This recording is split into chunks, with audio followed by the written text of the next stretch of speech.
Happy people. Elijah, pray for us. Bless the Lord. We'll start. Father, we love you, Lord. Lord, I thank you for this morning. Lord, I pray that you would be with us here as we come to learn, Lord, and to be a people. So, Lord, I pray that we would have our minds open and our hearts ready to hear and learn, Lord. Bless your name. Amen. Well, we are in chapter 35 today, right? So, did we? No, Dolores. 36 today. Okay. 35 last week. Okay. Why'd you say 39? So, that is a chapter called The Cry of Dolores. Dolores, yeah. Dolores. Okay, then the independence or Republic of Mexico was separated from Spain colonization, right? So, okay. Now, what is the main character? Basically, actually, not a good person become the guy, right? So, yeah, his name is what? Don Miguel. Yeah, then he was chased out, called Augustine, right? Augustine. Okay. My point is, I want to move forward with some reading. Maybe we can make some headway. I'm sorry for the delay. We might need another 15 minutes after 12. So, Okay. yeah. So let's move on. Look at this map: Europe, Africa, and United States. Okay. Somebody from the Atlantic Ocean. Right in the middle. Britain. Great Britain's on the top right. Okay. The United States. Top left. There's a Great Triangle. Remember that one? Called Slave Trade Triangle between When they went around or something. between European nations. I think it's Spain, British, then Africa, then Caribbean region, right? So Haiti right now in trouble. Okay, so I heard some missionaries got kidnapped. So Really? yeah. It's mob rule right now. So their president got assassinated. Oh. Yeah. So that's when we learn the history of Haiti. Can you believe that? So when you learn history, something's happening in that nation. Well, now be careful now. Something happened to Spain recently. Really? I don't know. Yeah. Interesting. Yeah. Chapter 36 now. Kayla, can you start reading that one? Yes. The work of I already did last one. The work of the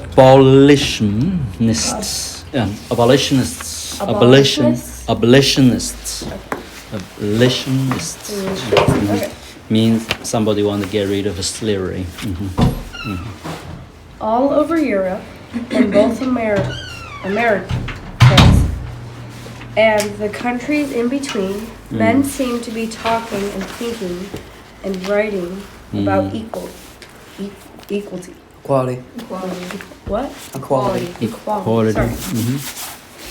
And all over Europe and both Americas, in the countries in between, men owned slaves. Why?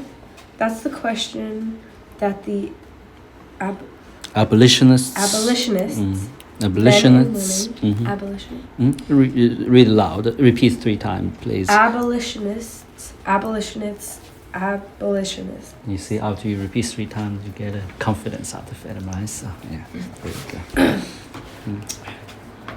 Who wanted slavery Abolished. Abolished. And see, that's the same word, same root word. Abolition, abolished. abolished or made illegal? Asked.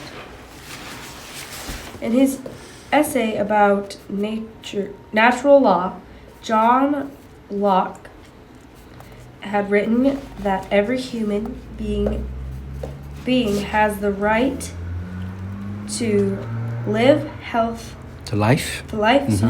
Okay. life, health, liberty, and possession. When we correct you, don't feel stressed out, okay? So, yeah, we'll try to help you do reading. So, go ahead. Weren't Africans human beings? And didn't the African slaves have a natural right to be free? Mm. In England, the Quakers, that's how you say it, right? Mm-hmm. Quakers. Quakers had been insisting for a long time that slavery was wrong. Mm. Just highlight that one. Mm-hmm. But now, more English began to agree with slavery should be made illegal. Mm. Anti-slavery began to. Oh wait. Associations. Slavery associations sprang up. Their members wrote accounts of slavery and published them, so that no one in England could no one in England could claim that they did not know about the plot, the suffering, the difficulties. Plot of slaves. Bless you. John Wesley. John Wesley. Anybody know John Wesley? Do not. John Wesley is a great revivalist. He's saved America, saved British, according to someone. The founder of the Methodist Church. Methodist Church wrote. Let me read this. I want you to pay attention.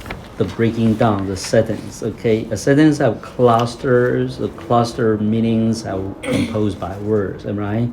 You know, so like the subject, objects, and action. Am I right? So action verbs. I don't know the grammar names for those things, but you understand the point. So you inwardly repeat after my reading, so you can see the breaking down of different sections in the sentence. Okay, so I think Elijah did a good job. Naomi did a good job because they are more experienced in reading. You know, so let's look at this one. Banished from their country, from their friends and relationships forever, from every comfort of life. So the three from, banished from, am I right? So they are reduced to a state scarce any way preferable to that of beasts of burden. It's difficult English. That's what, Let me repeat. They are reduced to a state scarce any way preferable to that of beasts of burden. In general, a few roots are their food, and 2 rags that neither screen them from the heat of the day, nor the cold of the night, their covering. Their sleep is very short, the labor continual, and frequently above their strength, so that death sets many of them, and liberty before they have lived out half their days. They are tended by overseers who whip them most unmercifully, so that you may see their bodies long after, wealed, scarred, usually from the shoulders to the waist. Did the Creator intend that the noblest creatures? Did the Creator intended that the noblest creatures in the visible world should live such a life as this? Now I want you to try. So Try reading this Mhm. again. Okay. yeah, break down the cluster sentences. Okay. Banished from their country, from their friends and relations, forever. From the comfort of life, they are reduced to a state scarce any way preferable to that of the beasts of burden. Good job. In general, a few roots, their food, and 2 rags that neither screen them from the heat of day nor the cold of night.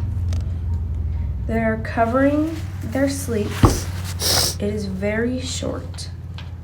Their labor continual and frequently above their strengths, so that death sets many of them at liberty before they have lived out half their days. They are attended by overseers who whip them most uncomfortably, Unmercifully. So that you may see their bodies long after real and scarred usually from the shoulders. The breakdown is this, so that you may see their bodies long after will and scarred, usually from the shoulders to the waist. Go ahead. Did the Creator intend that the noblest creatures in the visible world should live such a life as this? Okay, let me read on there. Former slaves, read inside your heart after me, am I right? So break down the sentence. Okay. Former slaves published stories of their lives. I was abandoned to despair, wrote the free slave Aloda Equiano. How to say that word? How to say this guy? Equiano. Describing his journey across the Atlantic Ocean on a slave ship. I now saw myself deprived of all chance returning to my native country, or even the least glimpse of hope of gaining the shore. With the loathsomeness of the stench and the crying together, I became so sick and low that I was not able to eat, nor had I the least desire to taste anything.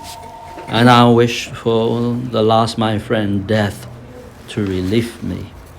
Okay, continue on. Can we reread that part? Or? No, read on. Okay. Stories like these turned more and more British against slavery, but Parliament still refused to make slavery illegal. English merchant ships made too much money of selling slaves. I already forgot how to say this word. I'm so sorry. Abolitionists. Okay. Abolitionists in the United States had an even harder job in front of them.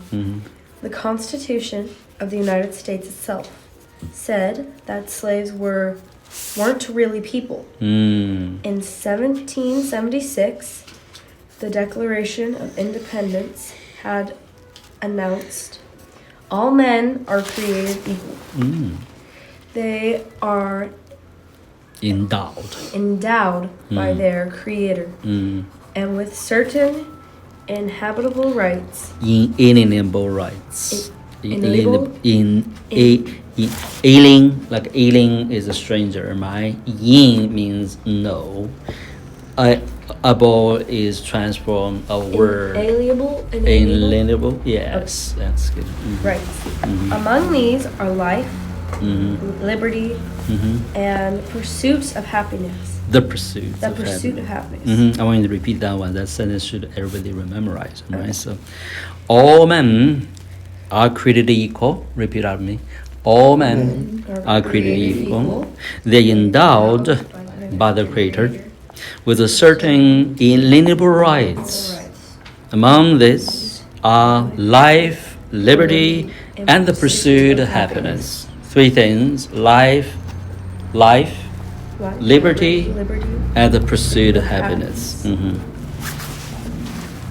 But when the United States Constitution was written... Notice life, liberty is capitalized. Means used in not a normal wheeler connotation, okay? Means how it's designed connotation. Most likely borrowed from the writing John Locke. Okay, so this is written by Thomas Jefferson. Exactly. Go ahead. But when the United States Constitution was written less than 10 years later, the Delegates. Delegates. Mhm. delegates had been decided that an African slave was not really a person. In fact, the delegates agreed when the states counted their people, 5 slaves would count as 3 whole people. I don't think that's a good way to describe these things. They are a person does not have a legal right to a full personage, if I'm making sense to you. So go ahead. Each African slave was worth only 3/5 of a white person. That is terrible thinking about it, huh? Yeah. Now, let's somebody else read on. Don't look at me. I'm looking at you. Why? In the northern states, many people believe that slavery should be against the law. Are you chewing gums? I'll get it out. Yeah. Okay. Gonna do that.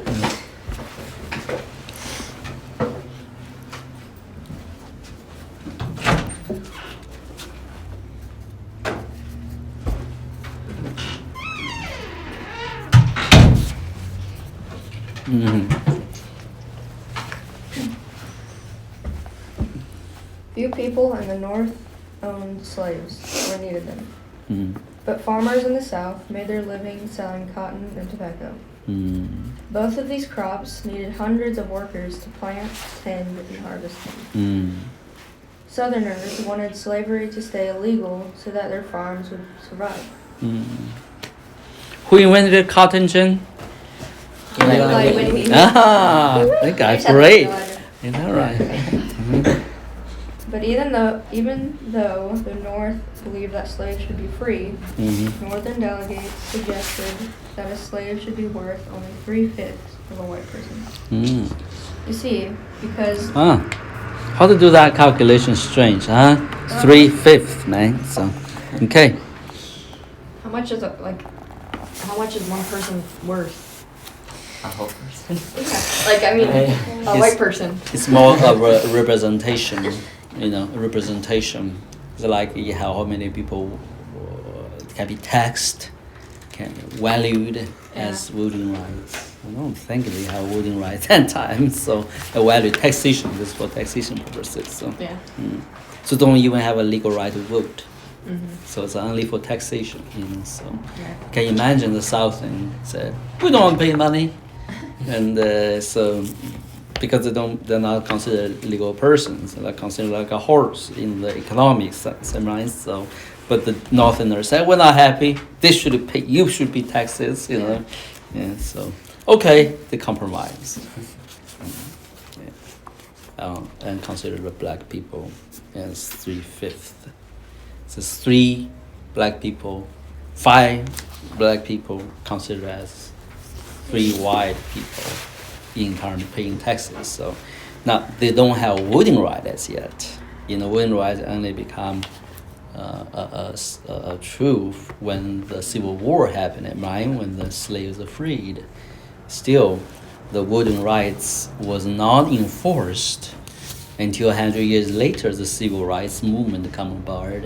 So the black people really can and willing to vote, So we then come around also voting rights for women. Women was not considered as a part of the populace, was able as a legal entity to vote as well. So that's happened in the beginning of the last century. The drive for women was a part of they called the electorate, So coming through. So that is a major things going on. It changes the total tenure and construct American society. The movement is still continuing today, but driving things weird direction sometimes. So go ahead. That's where it started. So. Because there were so many slaves in the South, Southern states had more people than Northern states. If Southern states got to elect 1 member to the House of Representatives for every 30,000 people, the South would have many more members in the House of Representatives. The South would have more power than the North. Ah, that's representation. Go ahead. If a slave were only 3/5 of a person, though, the South wouldn't have as many representatives. So American abolitionists argued that Americans in both the South and the North were Almost. guilty of the evil of slavery. When the abolitionist Angela Angelia. Angela. Angela. Angela. Have you heard that name before? Yep. Yeah. Angela. We got the Granny's restaurant from Ah, no. Redneck. Green. Green. went to Philadelphia to give an anti-slavery speech. He began. I mean to speak like her speak. Yeah, your audience. Yeah. Speak like who? Like a speak. I don't know how she speaks. Yeah. You got to speak differently, okay? So, go ahead. As a Southerner, I feel that it is my duty to stand up here tonight and bear testimony against slavery. Let Elijah do the speech. Oh. Mhm. Hand him the book. Just get on me. Oh. Yeah. Do it right. Do it with as if you read. So this is a Southerner. As a Southerner. How am I supposed to read it? You read as one doing the speak with the with the audience down the stage. Down the stage. Down okay. the stage, yeah. As a Southerner, I feel that it is my duty to stand here Don't laugh at tonight him. Learn from and bear him. testimony You do against better. slavery. Mm-hmm. And I've seen it. I know the horrors that can never be described. Nothing but the corrupting influence of slavery on the hearts of the normal people can induce them to make excuses. For it, I fled to the land of Penn. For here, thought I, sympathy for the slave will surely be found. But I found it not. Mm-hmm. We may talk of occupying neutral ground. Neutral. Yeah, Mm-hmm. I'm using an accent. Okay. But on this subject, it is a present attitude. Yeah.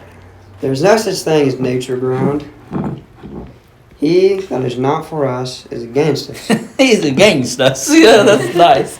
You know your dad was 18 years old. With Yeah, I your know. grandpa participate in a contest, Yep. something like that. He showed me. We've watched that video. Is that right? Of the, Send to me. I never watched it. I only heard the Send it to story. there's no video of him doing it. I just know Yeah? what he did. Yeah, it's pretty good. As Southerner, I feel that it's my duty to stand up here tonight and bear testimony against slavery. That's how you speak.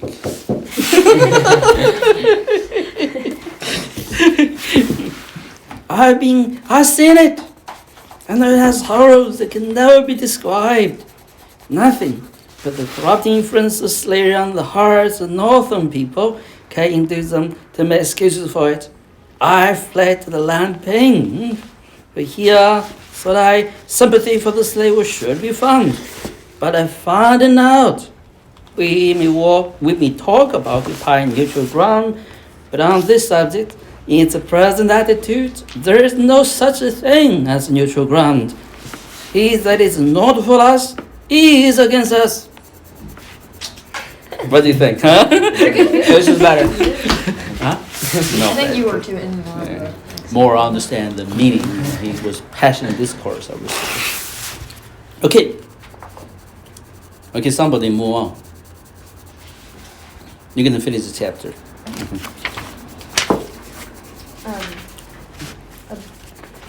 Abolitionists. Abolitionists held rallies describing the evils of slavery. Freed slaves told stories of their lives in bondage. Anti-slavery songs were sung to the tunes of familiar hymns. Mm-hmm. One song began, "Come join the abolitionists, ye young men bold and strong, and with a warm and cheerful zeal. come help and cause along. The cause along. Mm-hmm. Come join the abolitionists.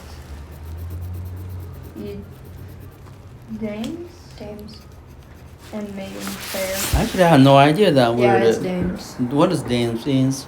Like a dame and maidens is like. Dames is young man, I think basically. so, yeah. Mm-hmm. Mm, Name was a woman. yep. Dames and maidens? Yeah. What? What is that? Maidens, women? I guess Danes must be servants, man, young man. Maidens serve young women. Okay. That's a British way of talking. And breathe around us in our path. Affection's hollowed air. Oh, that we will be joyful. Oh, that we will be joyful when all shall loudly say, This is freedom's day. Oppression flee away. That's a great one. I like to read it myself. Okay, let me try it. Come join the abolitionists, ye young and bold strong. And with warm, cheerful zeal, come help the cause along. Come join the abolitionists, ye dams meeting fair, and breathe around us in our path of fashion's hollow air. Oh, that will be joyful, joyful, joyful. Oh, that will be joyful when all shall proudly say, This is a freedom day. Oppression flee away. Wow, that is beautiful. Okay. Abolitionists in both countries Sing well. knew that the slave trade, Mm-hmm. the buying and selling of slaves from Africa, had to be outlawed before slavery itself would become legal. Mm-hmm. In England, a member of Parliament named William Wilberforce Wilberforce, you know? So interesting. His You story is just read. amazing. You just read something, huh? Yeah. About him. What is interesting about him? He helped free a lot of the slaves. He was a Christian. He was a Christian. Okay. Yeah. Remember the Amazing Grace, that song? Mm-hmm. Was written by whom? John John Newton. Newton. You know his story? Yep. Yep. Well, tell us. He worked on a slave trade when he was He was a younger. captain of the slave trade, man. And so, He ended up becoming a Christian yeah. and writing that song, which was actually one of William Wilberforce when he was younger. Mm. He looked up to him, and they became friends later in his life. It's the two of them as friends, right? Yeah, yeah. There's a movie called Amazing Grace. It's a good movie to watch, I guess. John Newton. God touched his heart, bring him to repentance. You know, so he dedicated his life just serve God. I think he became an archbishop or something, Cambridge. So, yeah.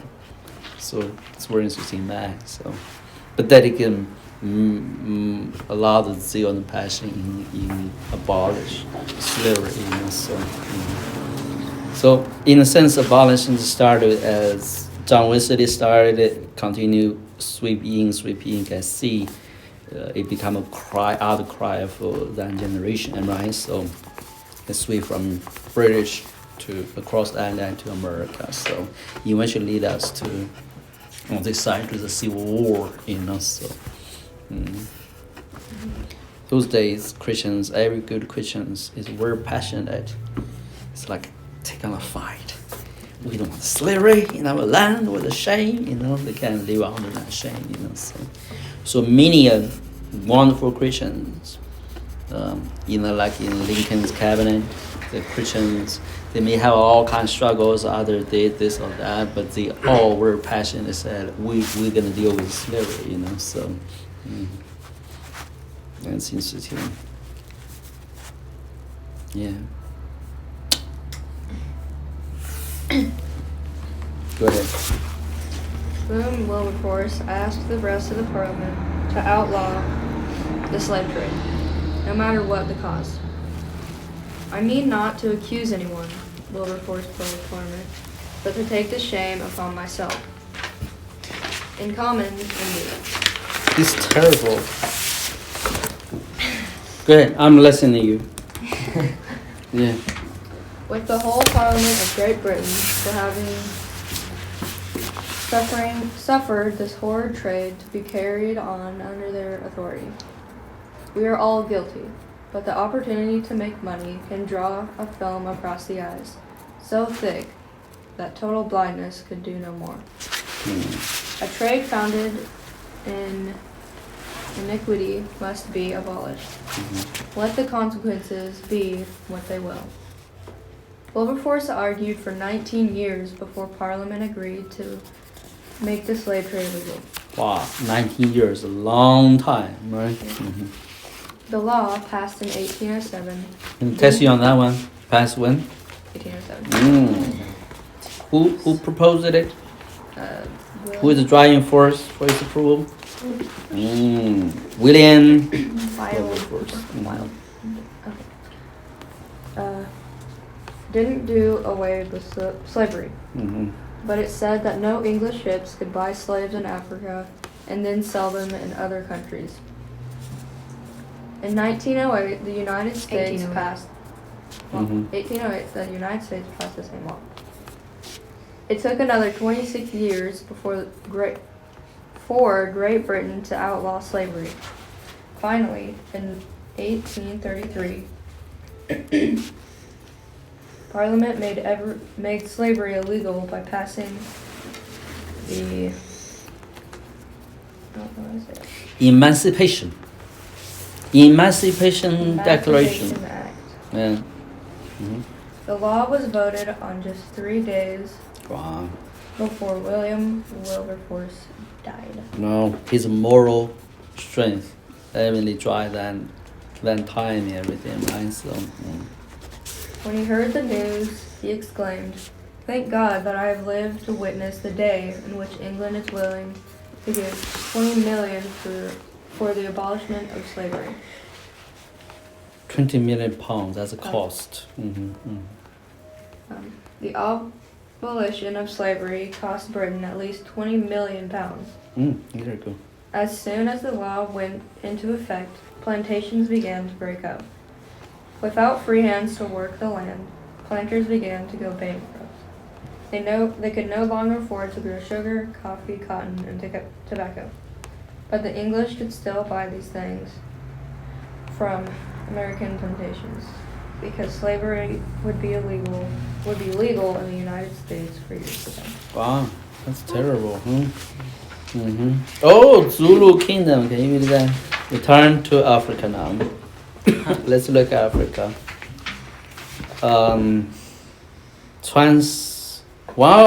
Republic. Let's read that. You know who wrote a lot of this history is Churchill wrote a lot of this history. This? Churchill. Churchill was there as a journalist, so that's how he started his literature career. He eventually Nobel Prize on it, so interesting. Yeah, what is his first name? Churchill? William. No way, it's not William. Winston Churchill. Okay. Orange Free State. Oh wow. Durban. Look, Durban, right? That's where Prima came from. Nantal. Cape Colony. Okay. Cape Colony. So Cape Town. That's where Cape Town is. Now let's the next person read for us in this whole section called the Zulu Kingdom. The Zulu Kingdom. While the colonies of Central and South America fought against Spain, a much bigger war was going on somewhere else in the world. In this war, 2 million people died during 10 years of fighting. But except for 2 Englishmen, we might not know anything about the war or the people who died in it. The war took place in Africa. Few Europeans had trekked into the mysterious center of Africa. This is before Churchill time, just so you clear, will understand. Okay, Yeah. so. They called this huge land the Dark Continent. Continent. Wow. Because the Europeans peered into Africa's history, they felt as though they were peering into a dark room. For thousands of years, African tribes had lived through feasts, harvests, wars, kings, catastrophes, victories, births, weddings, deaths, and everything else that people in Europe lived through. Now we're gonna hire you to read something. Read things for us. Beautiful I'm not reading. that good, but I think you're really good.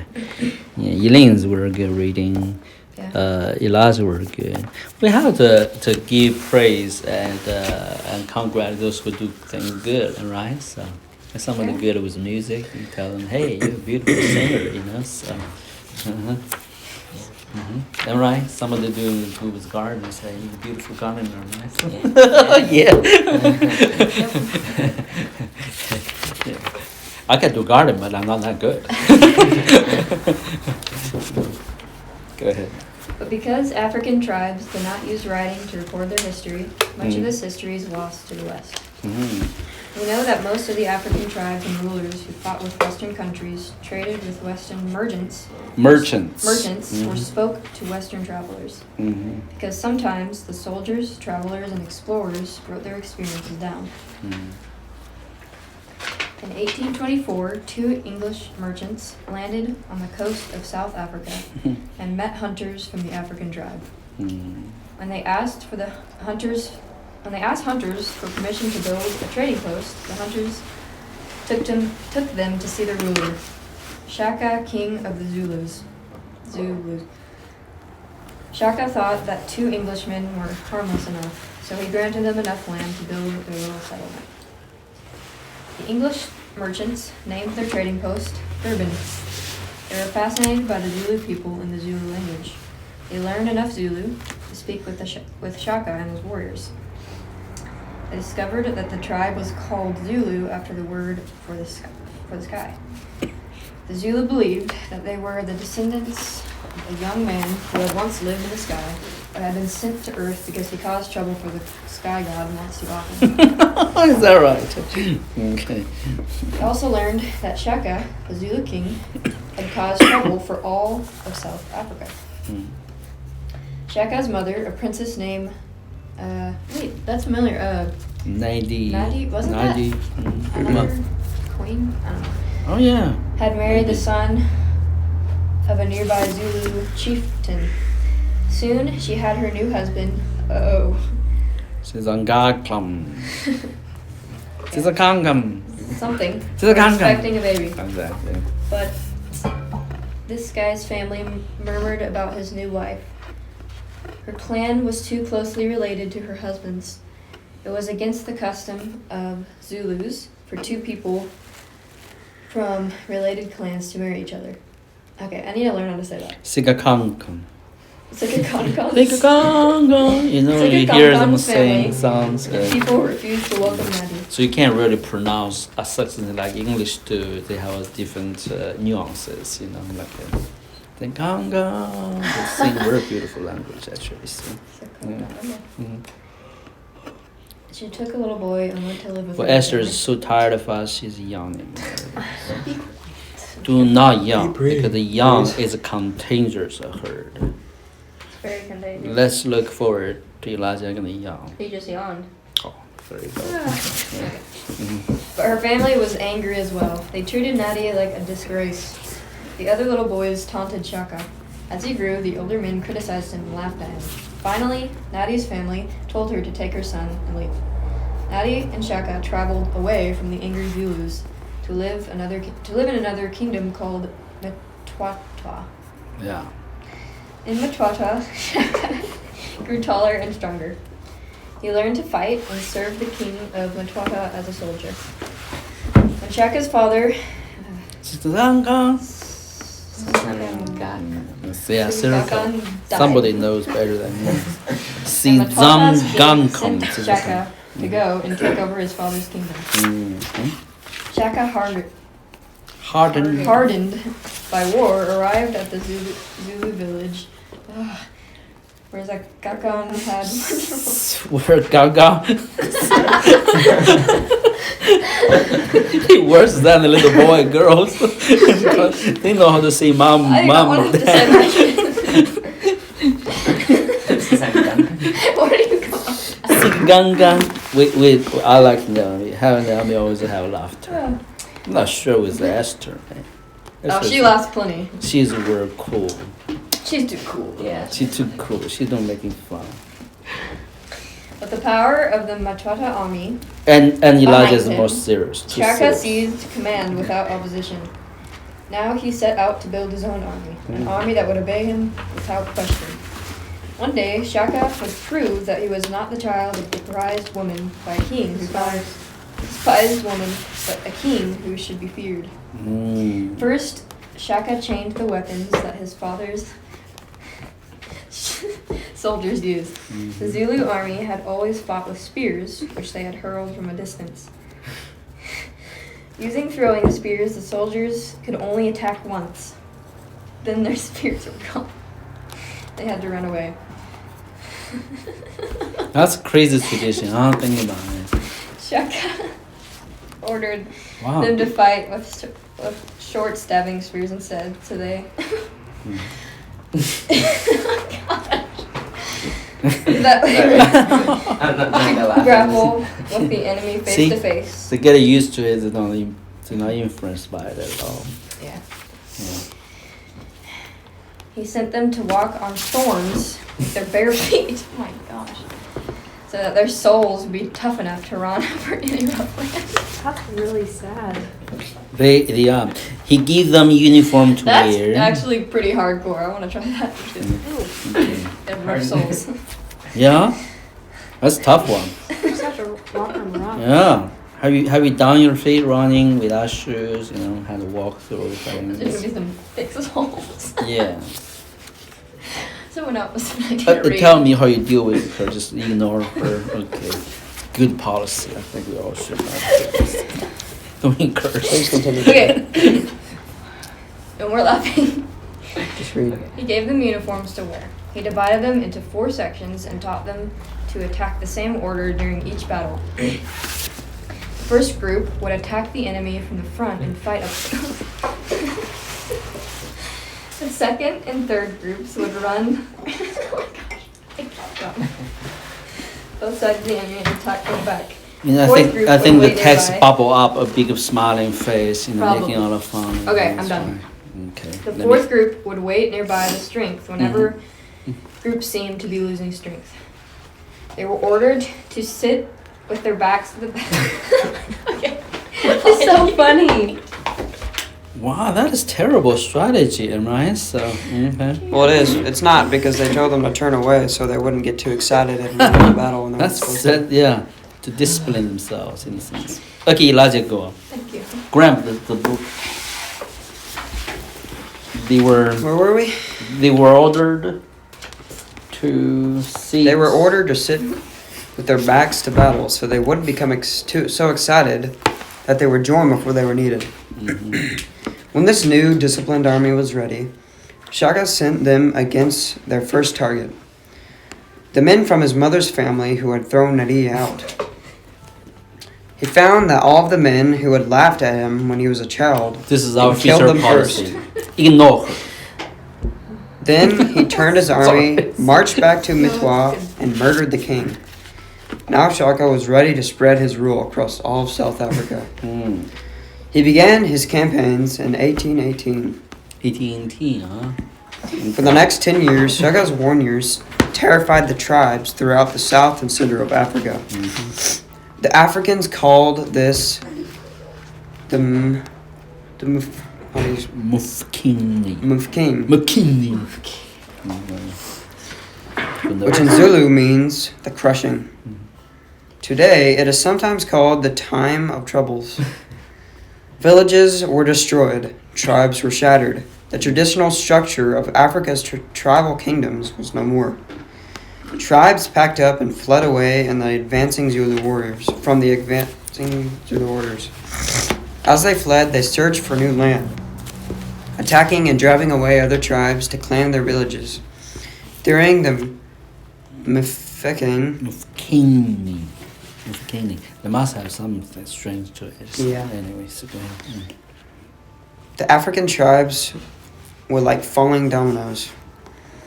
Each tribe, driven out of its land, attacked and destroyed another tribe. 2 million Africans died in the Mfane. Goodness, that's a weird word. Mfikani. Mfikani.